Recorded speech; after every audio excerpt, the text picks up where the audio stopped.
Lubick has joined us here, and we'll go right to questions. Parker Gabriel, Lincoln Journal-Star.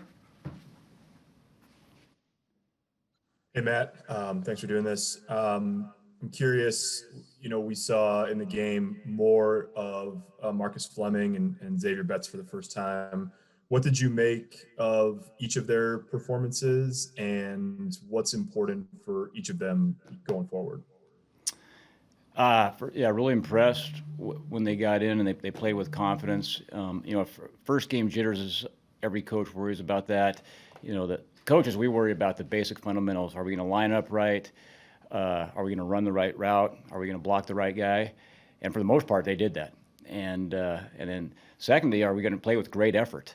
And they did that too. So they did everything we asked of them. As a matter of fact, they probably superseded our expectations, and so they're going to continue to get more plays and more opportunities, and they're doing a good job in practice as well.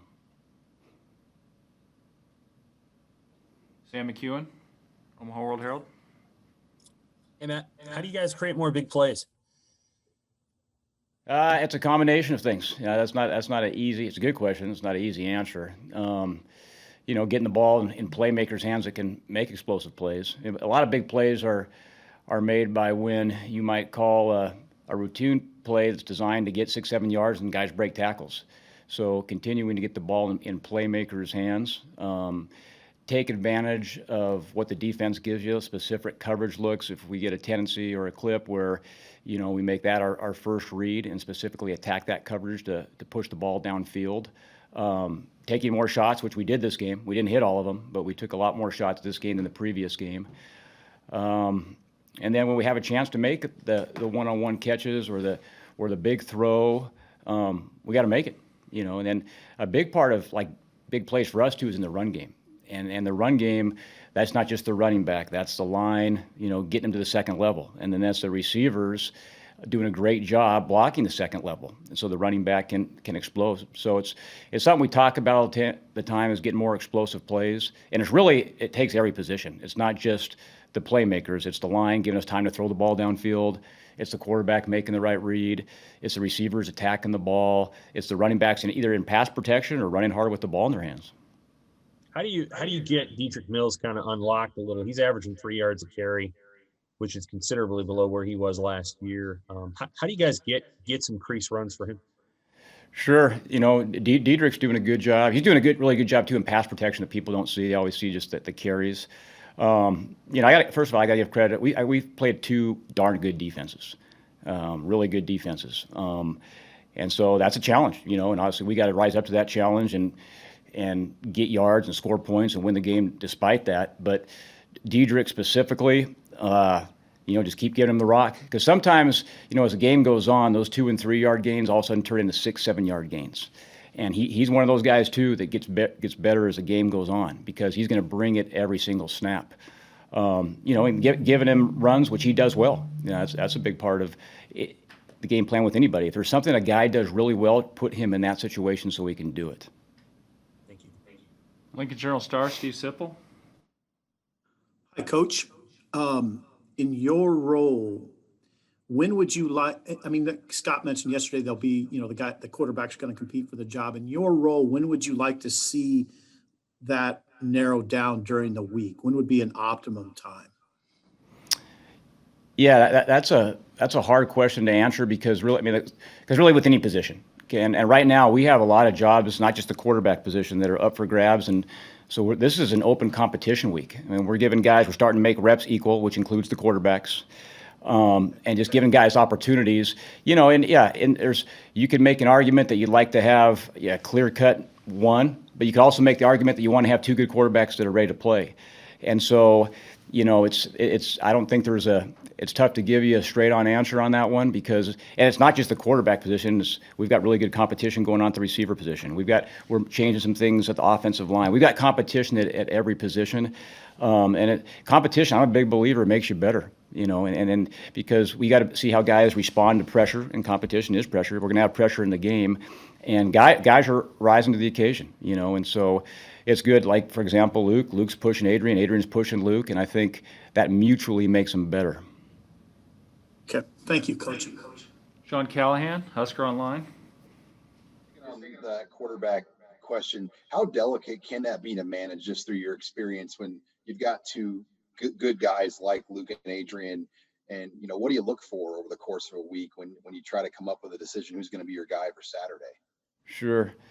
Well, I could see how it could be a delicate situation. What we're very grateful for is we've got, they're two good quarterbacks, but they're two great people. And so both those guys want to win football games. And whoever starts on Saturday, the other guy is going to be his biggest fan. And I really believe that. And that speaks a lot about those two guys. So that's the first thing. From a quarterback position, we look for consistency, making good decisions.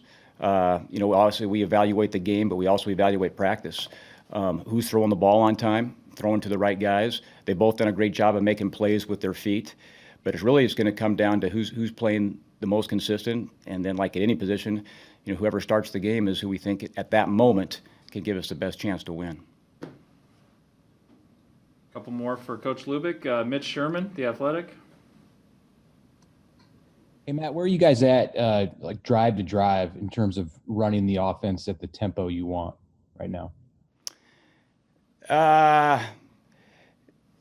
Well, so it's something we practice all the time. It is our tempo, and tempo is we want it to be a weapon for us.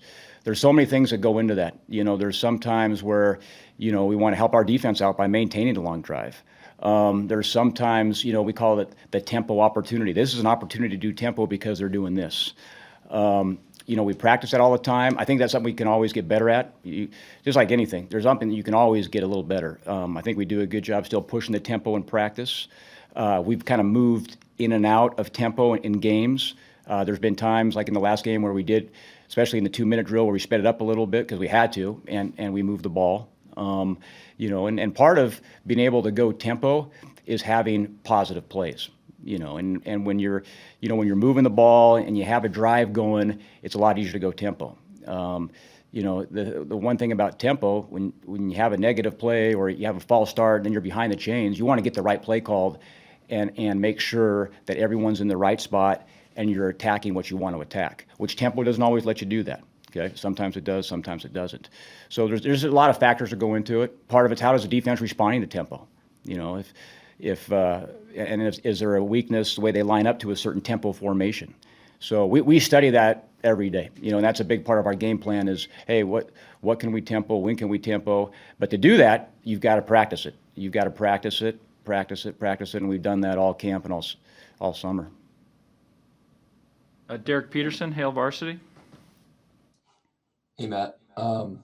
For lay people outside those meeting rooms, getting Wandel more touches on Saturday seems like it would be as simple as, maybe just dialing up a couple of jet sweeps or putting him in the backfield and giving him a handoff or something. But, I know it's not as simple as that. When you guys...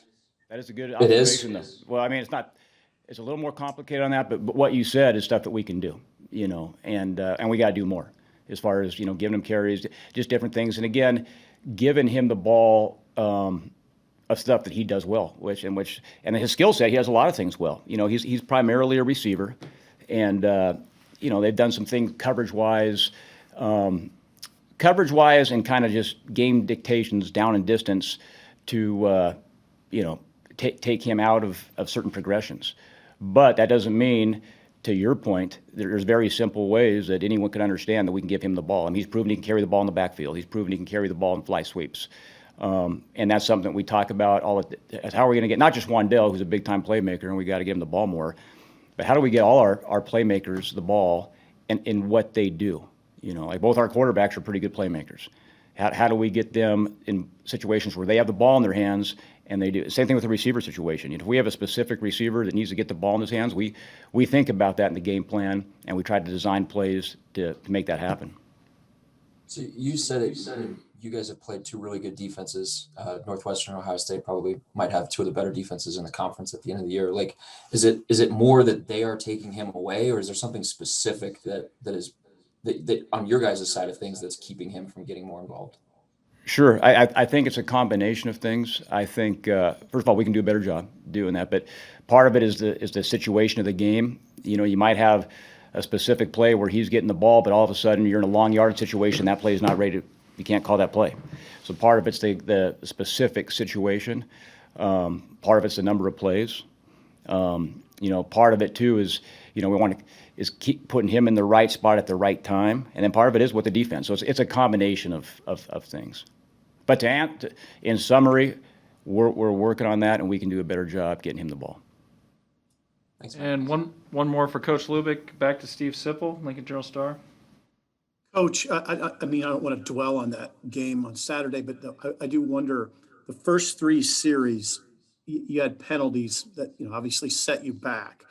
Would it be accurate to say those were tone-setting type penalties? And what was your level of frustration in the box as that was occurring? Yeah, I mean, I think as a coach, and I know our whole team, it makes you sick to your stomach because those penalties, number one, is it's us beating ourselves. I know we've talked about it, and that's not just the people that committed those. That's everybody. That's on coaches. We gotta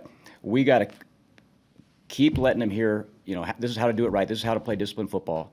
And there's consequences if they don't play disciplined football. And at the same time, when I say it starts with the coaches. What can we have done better so those penalties don't happen? So it keeps us up at night. We talk about it as a staff. How can we rehearse? How can we be more disciplined before we even? That's way more important than any play we drop. Okay, and just rehearsing it. And then when something like that happens in a game, it just makes you sick because it's very hard statistically to overcome that. All of a sudden now, you're in 2nd and 15. So, I mean, what you play into the defense's hands because now your play menu is limited, and they can play a little bit different. They could either, hey, we're going to put a lot more pressure on this guy, or we can play softer coverages where there's not as many windows to throw the ball. And so, as opposed to being ahead of the chains, where really you can call anything, they have to defend the whole field. They have to defend the run. They have to defend the pass. But when you get in those long yardage situations because of penalties, it's huge. It's a huge percentage of being unsuccessful, but it's huge for the defense that now they can just play certain plays and they don't have to give up the big play, and that's really hurts because it really limits what you can do offensively when you get into 3rd and 15, Now we still got to execute those and we still practice those situations, but it's a lot easier and it's just a lot more beneficial to the offense when you're in normal down and distances and calling plays. Thank you, Coach. Great, thanks, Coach. We'll have Coach Shenander next.